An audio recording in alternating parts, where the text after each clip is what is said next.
O que passa pela cabeça de um profissional de educação física quando alguém está ali no meio de um agachamento super pesado? Muita coisa. Pois é, quem olha de fora, sei lá, do outro lado do salão de musculação, pode achar que a única coisa que está acontecendo ali é uma contagem mental até 10. Até a falha, né? É. E talvez um grito de incentivo. Exato. Aquele mais uma, vamos lá. Mas, na real, por baixo dessa superfície que parece tão simples, existe tipo uma guerra microscópica rolando. Envolve a gravidade, ciclos complexos de energia celular e, bom, até os labirintos da psicologia comportamental. É muito mais profundo do que parece. Muito! E a nossa missão nesse mergulho de hoje é justamente mapear o DNA dessa profissão que, convenhamos com muita frequência, é tratada de uma forma super superficial por muita gente. Com certeza. A gente tem que mudar essa visão. E para isso, a gente tem em mãos um documento muito revelador. É o arquivo chamado M1-aula 6-o que se espera de um personal.docx.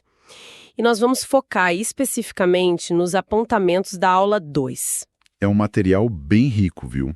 A ideia aqui é extrair aquelas pepitas de conhecimento que mudam a perspectiva da nossa audiência, seja quem contrata esse tipo de serviço ou quem só tem curiosidade sobre a área, né? Olha, esse texto ele é um verdadeiro mapa de navegação.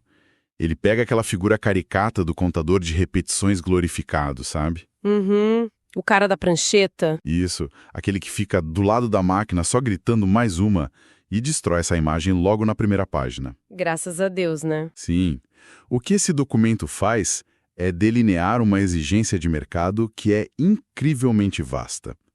Ele mostra que a expectativa real sobre esse profissional começa na ciência mais dura e crua, avança para a arquitetura de um planejamento altamente individualizado e finalmente deságua na complexidade caótica da mente humana. Caramba! É um conjunto de habilidades que, assim, poucas profissões exigem simultaneamente. Certo, vamos desconstruir isso então. A nossa fonte cita logo de cara a necessidade de um conhecimento técnico avançado e lista, sem meias palavras, anatomia, fisiologia, biomecânica, técnicas de exercício físico e os fundamentos de nutrição. Uma base bem pesada. Demais. E para visualizar o tamanho dessa exigência, a gente pode pensar na construção de um edifício de alto padrão, onde o personal trainer seria o engenheiro responsável pela obra. Gostei, continua. Pensa assim, a anatomia seriam os materiais de construção físicos, sabe? Os tijolos, o aço, o concreto. Ou seja, os ossos, os ligamentos e a massa muscular de quem está treinando. A estrutura palpável. Isso.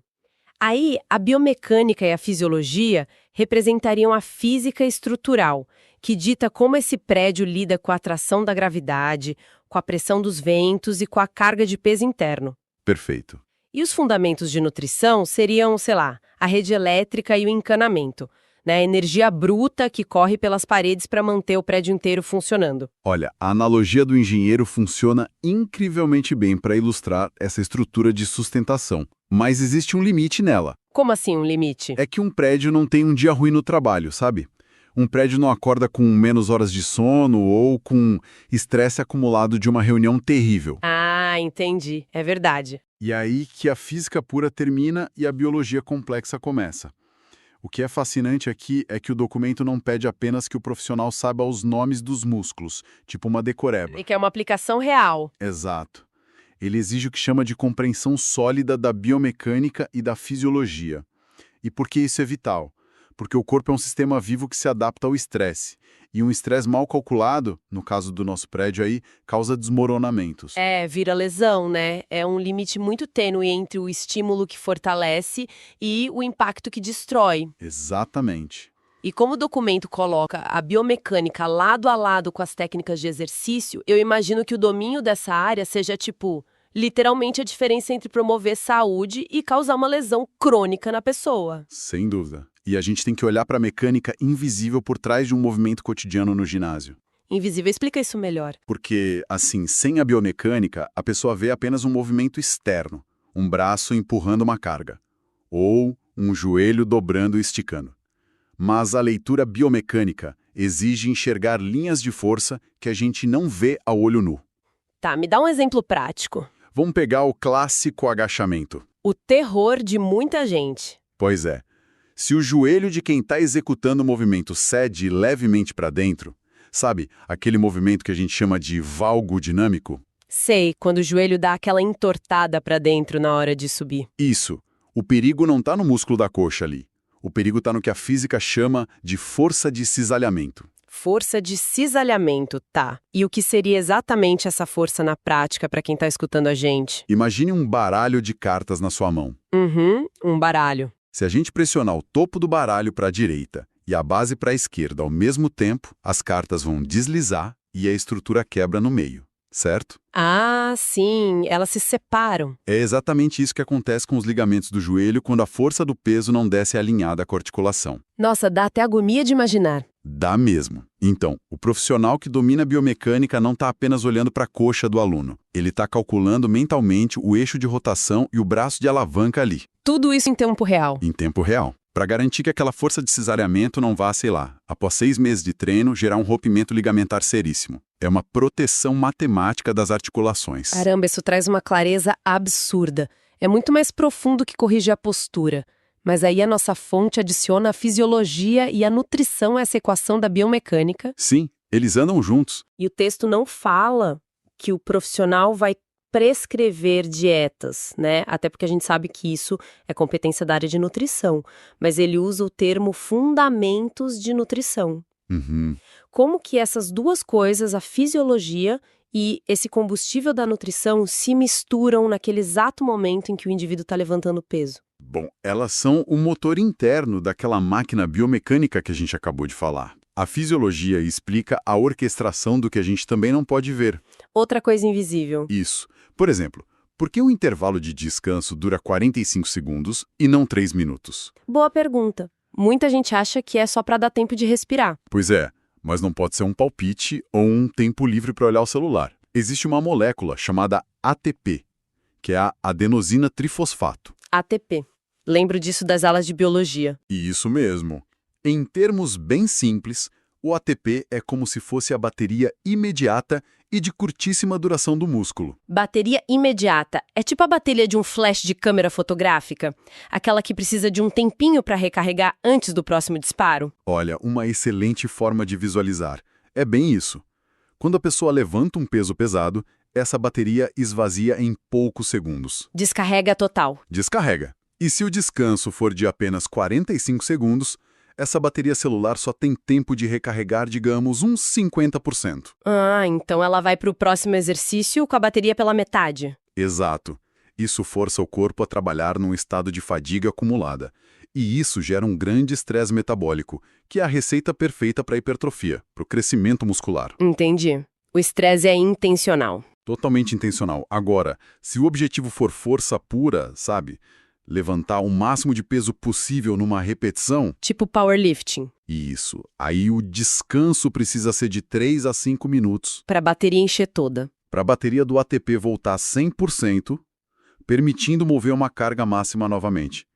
Então, a fisiologia é o que dita o relógio ali. E aí o fundamento da nutrição entra como a matéria-prima dessa bateria, né? Porque se a gente pensar naquela imagem clássica das segundas-feiras nas academias... Todo mundo treinando o peito. Exatamente, dezenas de pessoas tentando fazer o mesmo exercício. Muitos falham não por falta de força física imediata ali do músculo, mas porque o tanque de energia celular já estava vazio desde o início. Exatamente, não tem substrato. Então a nutrição não é apenas sobre o que a pessoa come para emagrecer, mas sobre como esse combustível dita o limite do corpo durante o esforço. O glicogênio, que é o carboidrato estocado dentro do músculo, ilustra muito bem essa dinâmica. Ele não é apenas energia, viu? Ele é um sinalizador para o corpo. Como assim o sinalizador? Quando os estoques de glicogênio estão muito baixos, o sistema nervoso central percebe o perigo de ficar sem energia e literalmente aciona os freios de mão. O próprio cérebro trava a força? O cérebro impede o recrutamento total das fibras musculares para evitar um colapso do sistema. Aí o peso parece que é o dobro do que realmente é. Nossa, então aquela falha no meio do exercício pode nem ser o músculo cansado de verdade. Pode não ser. E um profissional com a compreensão sólida, como o documento exige, nota essa falha repentina de força e sabe diagnosticar na hora. Ele tem que ler o momento. Exato. Ele percebe se é uma restrição anatômica, se é um erro biomecânico ou se é simplesmente o sistema nervoso central protegendo um corpo desnutrido para aquele esforço. Gente, é uma carga cognitiva imensa acontecendo na cabeça de uma única pessoa, em tempo real, e tudo isso apenas no terreno científico da coisa. É muita variável para calcular. Mas aqui, olha, eu preciso puxar o freio de mão e fazer o papel de advogado do diabo em relação a esse material. Manda ver. A gente acabou de mergulhar nessa beleza matemática da biomecânica e na precisão celular da fisiologia, certo? Certo. No entanto, se a ciência do corpo humano é basicamente a mesma para toda a nossa espécie, tipo, todos nós temos fêmures, nossos bíceps funcionam da mesma forma mecânica, nosso ATP recarregar usando as mesmas leis químicas. A biologia base é a mesma. Então, por que o treino não pode ser genérico? Se a física e a biologia são universais para todo mundo, por que o documento crava que a função principal desse profissional é criar programas adaptados às necessidades específicas? Olha, se conectarmos isso com o cenário geral, a sua provocação é super válida, mas ela esbarra justamente no conceito de individualidade. Tá, me explica isso. A biologia básica é a mesma sim. O que muda drasticamente é o ambiente onde essa biologia está operando. E o documento usa duas palavras com muita precisão ali: objetivos e necessidades. Parecem a mesma coisa à primeira vista. Parecem, mas existe uma diferença brutal entre um programa de treino estar apenas alinhado com o objetivo e estar verdadeiramente adaptado a uma necessidade. Entendi. O objetivo seria, sei lá, o destino final da viagem e a necessidade seria o estado do veículo usado para essa viagem. É bem por aí mesmo. Vamos pensar no estresse sistêmico e na carga de treinamento. A força da gravidade, puxando 10 quilos para baixo em um exercício de bíceps, é sempre a mesma. 10 quilos são 10 quilos. A biomecânica não muda, mas o impacto fisiológico desses mesmos 10 quilos varia loucamente de pessoa para pessoa. Dependendo da rotina. Totalmente. Imagine um indivíduo que trabalha 12 horas por dia sentado, sob pressão extrema, tem chefe gritando, dorme mal e vive com altos níveis de cortisol, que é o hormônio do estresse. O famoso perfil de esgotamento. Esse mesmo. Agora imagina outra pessoa, com a mesma idade e o mesmo peso, mas que tem uma rotina super flexível, é ex-atleta amador, se alimenta bem e dorme 8 horas por noite tranquilamente. A gravidade ali no peso é igual para ambos, mas o custo biológico do exercício para cada corpo é completamente diferente. Exatamente, porque o nosso corpo ele não sabe a diferença entre o estresse de uma reunião terrível no trabalho e o estresse de levantar muito peso na academia. Sério? Pro corpo é tudo a mesma coisa. Para o sistema nervoso central, estresse é estresse.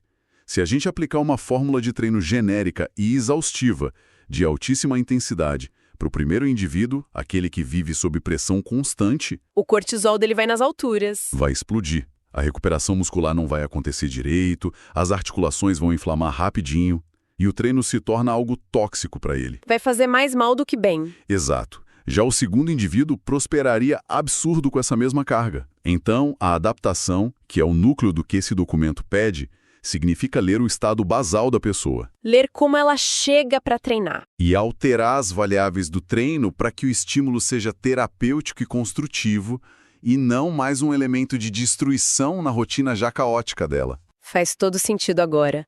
Então, o treino adaptado de verdade é aquele que respeita a simetria articular, a noite de insônia que a pessoa teve, o joelho que dói quando o tempo esfria. É usar a ciência a favor daquela realidade única. É pegar toda aquela enciclopédia de anatomia e fisiologia que a gente falou na primeira parte e usar como uma ferramenta para criar rotas alternativas. Rotas alternativas, perfeito. Por exemplo, se um agachamento livre causa dor devido a uma restrição no tornozelo de quem está executando, o profissional não insiste cegamente na fórmula genérica. Não mesmo. Ele acessa aquele banco de dados mental dele de biomecânica e encontra uma forma de posicionar o corpo para gerar o exato mesmo estímulo na coxa, mas em um ângulo totalmente seguro e livre de dor. É transformar a ciência fria do papel em uma solução altamente individual e viva.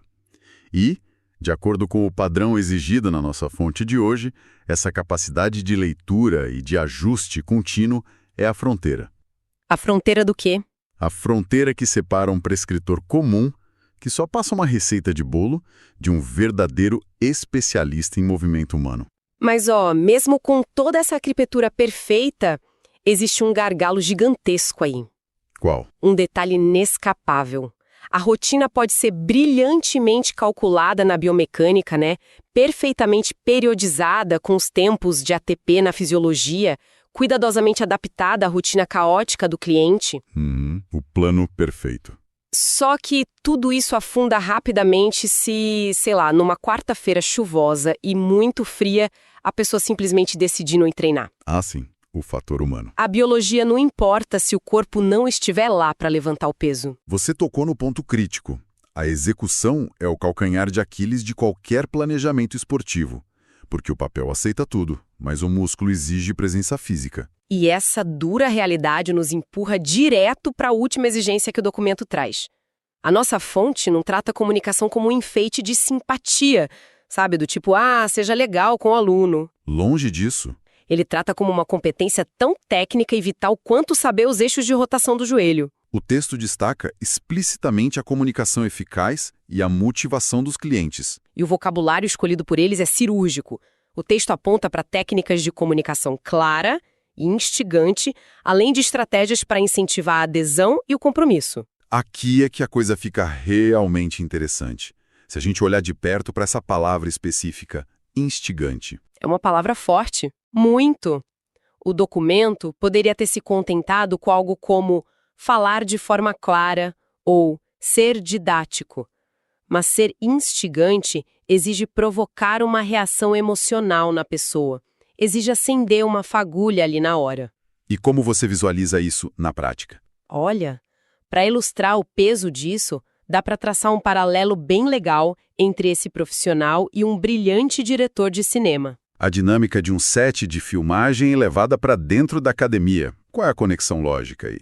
Pensa bem, um diretor premiado recebe um roteiro impecável, que, no nosso caso aqui, é a planilha de treinos super embasada pela ciência. Certo, o roteiro está pronto. Mas o diretor não pode simplesmente entregar aquelas folhas de papel para quem vai atuar, sentar na cadeira de lona dele e esperar uma performance digna de Oscar por pura mágica, né?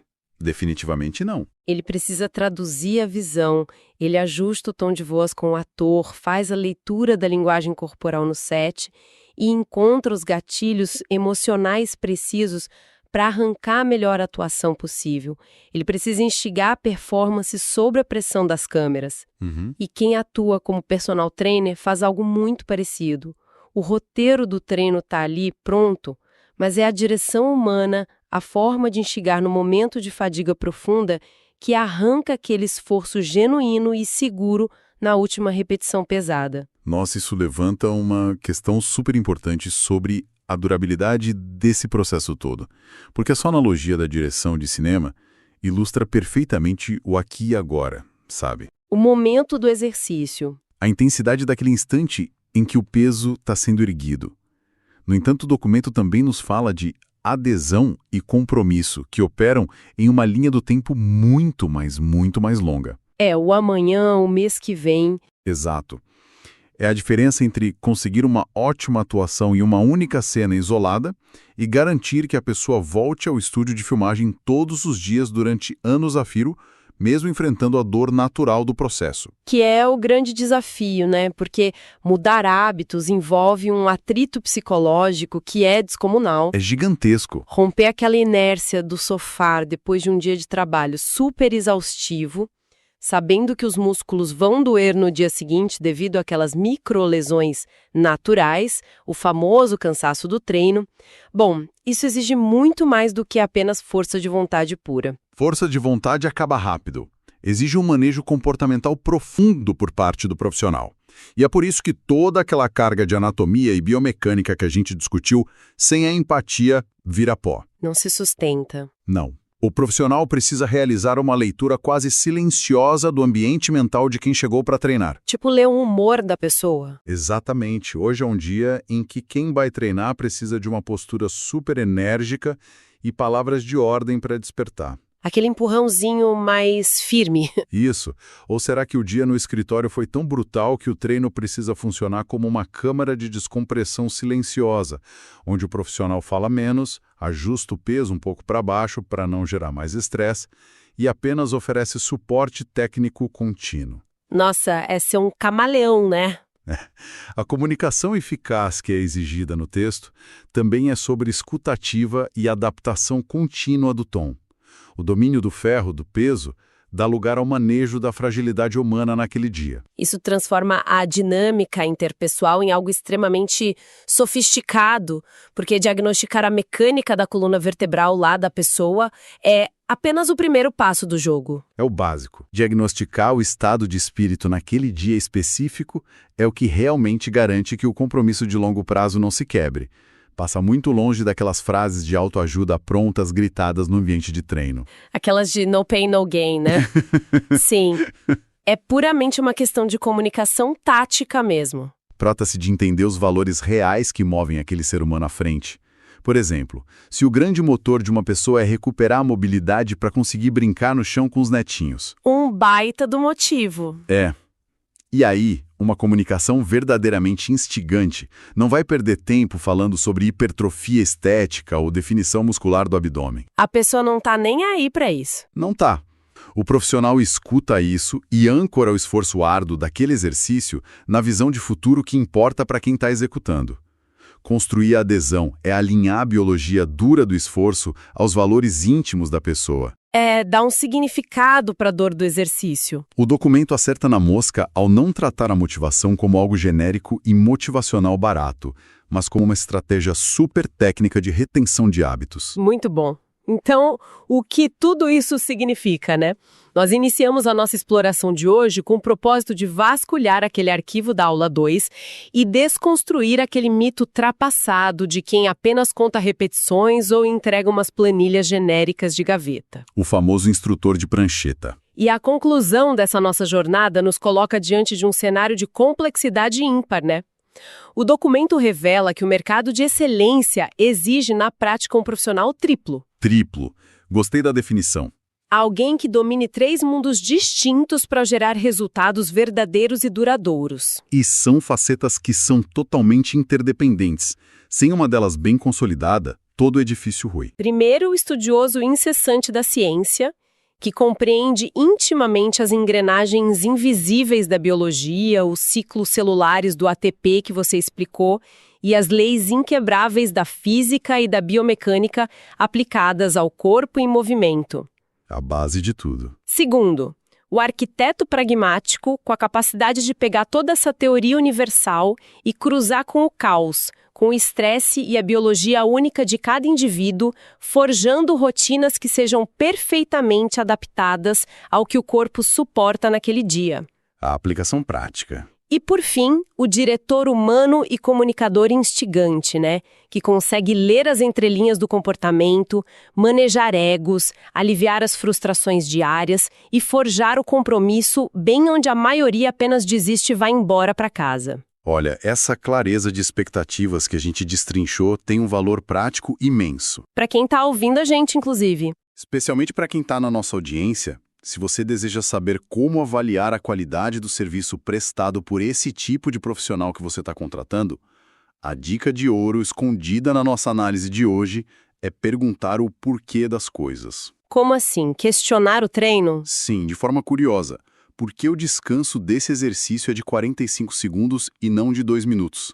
Por que o ângulo desse banco aqui foi alterado de ontem para hoje? Ah, para ver se existe uma lógica por trás. Exatamente. Se a resposta não trouxer um embasamento enraizado na fisiologia e não for adaptadas às suas necessidades reais, bom, a ciência exigida pelo documento não está ali presente. Fico alerta. E para quem dedica a vida a atuar nessa área de saúde, as fontes que a gente leu hoje servem como um atestado gigantesco do valor real da profissão. É um trabalho que engloba a gestão da saúde integral de outro ser humano, tanto biológica quanto comportamental. O que nos empurra, assim, inevitavelmente para uma provocação final, né? Algo para o pessoal ficar com isso ecoando na cabeça durante a semana. Vamos lá. Levando em conta que a expectativa documentada sobre um personal trainer envolve esse entrelaçamento profundo de ciência celular complexa, matemática biomecânica em tempo real e, sobretudo, uma leitura empática e humana das oscilações de humor para criar adesão? É muita coisa. Até que ponto os algoritmos modernos, a inteligência artificial ou os aplicativos de treino conseguirão um dia preencher essa lacuna? De verdade. É uma excelente reflexão. Porque a tecnologia já é espetacular na hora de escrever a partitura, né? De calcular a carga perfeita baseada em dados e estatísticas no papel. O algoritmo faz isso em segundos. Faz. Mas, quando o peso se torna insuportável numa quarta-feira chuvosa, será que o algoritmo terá a capacidade humana e visceral de reger a orquestra e impedir que a pessoa simplesmente desista de si mesma naquele dia? Eu, particularmente, acho difícil a máquina replicar a empatia. Fica aí o questionamento para todo mundo pensar. Agradecemos demais pela companhia em mais esse mergulho profundo. Sigam desafiando as certezas, continuem explorando as entrelinhas da rotina e nos vemos na nossa próxima análise. Até lá!